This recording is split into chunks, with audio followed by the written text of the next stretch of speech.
Le caractère de chaque être humain présente des caractéristiques reconnues comme ayant de la valeur, car elles sont bénéfiques non seulement pour l'individu qui les possède, mais aussi pour son entourage. On appelle ces caractéristiques des forces de caractère. Hélas, la plupart d'entre nous n'avons qu'une très faible, voire aucune idée de quelles sont nos forces personnelles, et cela nous empêche d'en tirer parti. Donc ici, on va découvrir quelles sont ces forces et la science de leur impact sur notre vie. Puis, je vais te dire comment identifier tes forces et comment les développer pour pouvoir plus en profiter.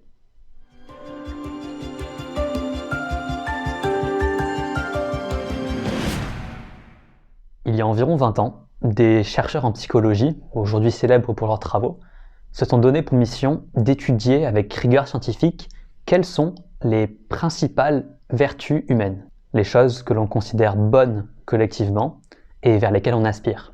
Ils ont donc étudié tous les principaux textes qui en parlent à travers l'histoire et dans les différentes régions du monde, et ça leur a permis d'identifier 6 vertus principales, 6 catégories de traits positifs, valorisés et bénéfiques. La sagesse et la connaissance, le courage, l'humanité, la justice, la tempérance et la transcendance.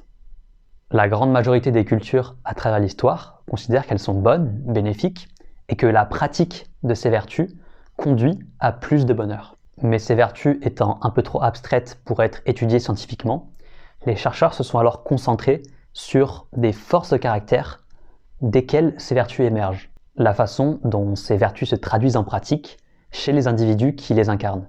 Une force de caractère est une façon d'agir ou d'être, une pensée, un désir, une disposition à l'action ou un sentiment, qui est reconnue comme de valeur, comme bon, bénéfique ou souhaitable, et qui supporte l'épanouissement.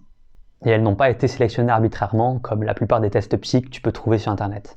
Parmi la dizaine de critères à remplir, pour être considéré comme une force, chaque caractère doit notamment être stable à travers le temps et les différentes situations, valorisé en tant que tel et indépendamment d'autres choses, reconnu socialement ou moralement dans la plupart des cultures indépendamment de la politique, exemplifié par des modèles qui incarnent ces forces et permettent d'en reconnaître leur valeur, et mesurable par des questionnaires et des tests psychologiques précis. Ainsi, 24 forces de caractère universelles et bénéfiques ont été identifiées. Par exemple, on a la curiosité, la créativité, l'honnêteté, l'humour, l'optimisme, l'humilité, le courage et toutes les autres. Je mettrai un lien en description vers une liste de ces forces et de leur définition. Là où ça devient intéressant pour nous, c'est qu'on a chacun un profil différent en ce qui concerne ces forces. Chacune de ces forces vont être plus ou moins développées pour chaque personne.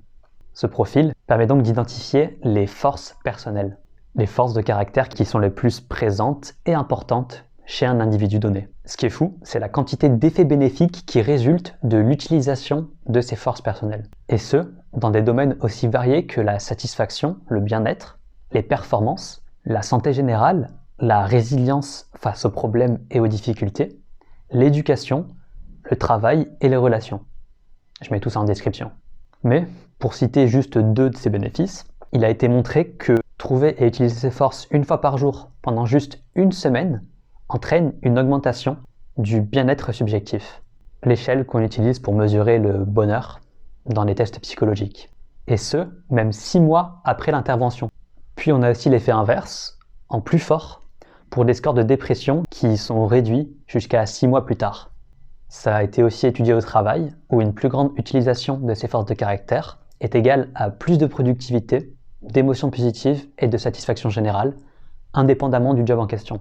En fait, c'est un peu comme dans ces jeux vidéo où on a chacun un personnage unique avec des forces et des faiblesses différentes. Si tu n'es pas conscient des forces de ton personnage, tu vas faire des choses qui ne lui correspondent pas, tu vas galérer et tu vas pas beaucoup t'amuser. Donc, pour résumer, les plus grands résultats en termes de performance et de satisfaction proviennent de l'utilisation, de l'incarnation et de la cultivation de nos forces personnelles. Le but est donc de les découvrir et d'aligner sa vie avec. Le premier pas, c'est de découvrir quelles sont ses forces principales. Pour ça, tu peux faire un test que je vais mettre en description et ou y réfléchir par toi-même. Le mieux ici, c'est de faire un top 5 de ces forces dans l'ordre et de les afficher quelque part pour pouvoir s'en rappeler. Ce que tu peux faire aussi, c'est parmi ces 5 forces principales, en sélectionner une ou deux qui te plaît particulièrement ou que tu admires et décider de la mettre particulièrement en pratique pour la développer, que ça soit un peu ta spécialité. Ensuite, le réflexe quand on fait ce test, c'est de regarder quelles forces on n'a pas, quelles sont nos faiblesses. Et bien que ce soit utile d'en avoir conscience, c'est une meilleure stratégie de se concentrer sur développer nos forces plutôt que d'essayer de corriger nos faiblesses. C'est logique, parce que c'est avec tes forces que tu vas corriger tes faiblesses dans tous les cas. Et ça tombe bien, parce que c'est bien plus agréable d'avoir son attention sur ses forces que sur ses faiblesses, et qu'il a été montré que ça entraîne une plus grande augmentation du bonheur que de faire ainsi. Ensuite, tu peux essayer de définir et de comprendre un peu mieux comment ces forces se manifestent dans ta vie. Te demander comment tu les utilises actuellement, comment tu les as utilisées dans le passé, et comment tu peux plus les utiliser dans le futur. Une fois que tu auras fait ça, tu pourras d'une part les utiliser lorsque tu dois prendre des décisions pour les adapter à qui tu es, et d'autre part, les incarner et les utiliser. Comme tout, ça se développe, ça se renforce avec la pratique. Si tu ne sais pas encore quelles sont tes forces, le simple fait de les découvrir sera un grand pas vers leur développement, parce que tu pourras ensuite les utiliser consciemment et donc les renforcer. Utiliser tes forces personnelles va plutôt entraîner des bénéfices à long terme. Tout comme les plantes portent leurs fruits après un certain laps de temps, utiliser tes forces personnelles entraîne des bénéfices plutôt à long terme. Elles vont se renforcer, devenir une seconde nature et entraîner ainsi un effet combinatoire. Je te mets le lien de la vidéo où j'explique ce que c'est parce que c'est très utile de comprendre ce phénomène. Mais donc, les forces de caractère, c'est comme des graines dans le jardin de ton esprit. Déterminer quelles sont tes forces personnelles, c'est découvrir quelles graines sont particulièrement propices à se développer dans le terreau unique qui est ton esprit, ta personnalité. Tout ce qu'il leur faut, c'est ton attention pour qu'elles puissent grandir continuellement et apporter des fruits que tu pourras apprécier le restant de ta vie. Notamment, comme on l'a vu, plus d'émotions positives, un plus grand niveau de compétence et de performance et de satisfaction. Je vais finir en te suggérant une autre conséquence de la découverte et l'utilisation de tes forces personnelles. C'est que ça donne un sens et un but supplémentaire à sa vie. Développer et partager de façon unique des forces propres à soi-même. Parce que d'une part, ça va t'apporter beaucoup, mais aussi parce que le reste du monde, ou du moins de la société ou ton entourage direct, a aussi à gagner à ce que tu développes tes forces personnelles. Donc, en plus de le faire pour toi, fais-le pour nous aussi.